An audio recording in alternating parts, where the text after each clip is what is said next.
વલસાડ જિલ્લાના કપરાડા તાલુકાના વિરક્ષેત્ર ગામના શંકરભાઈ ભૂસારાએ આંતરરાષ્ટ્રીય દોડ સ્પર્ધામાં શાનદાર પ્રદર્શન કરી દેશ માટે ગૌરવસભર ઇતિહાસ રચ્યો છે।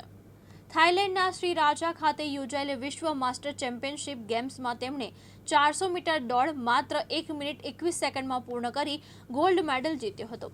આ ઉપરાંત 800 મીટર અને 5000 મીટર દોડમાં ઉત્તમ સમય સાથે સિલ્વર મેડલ મેળવી દ્વિગુણ સફળતા હાંસલ કરી હતી।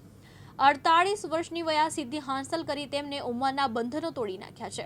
ભારત સહિત અનેક દેશોના ખેલાડીઓ વચ્ચે પોતાની પ્રતિભા સાબિત કરી તેમને તિરંગાને ગર્વ અપાવ્યો છે। શંકરભાઈ હાલ બારડોલીની આરએનજીપી આઈટી એન્જિનિયરિંગ કોલેજમાં રેક્ટર તરીકે ફરજ બજાવે છે। અગાઉ નેશનલ માસ્ટર્સ ગેમમાં પણ તેઓ બ્રોન્ઝ મેડલ જીત્યા હતા। તેમની આ ઐતિહાસિક સિદ્ધિથી સમગ્ર વલસાડ જિલ્લામાં ખુશીની લાગણી ફેલાઈ છે।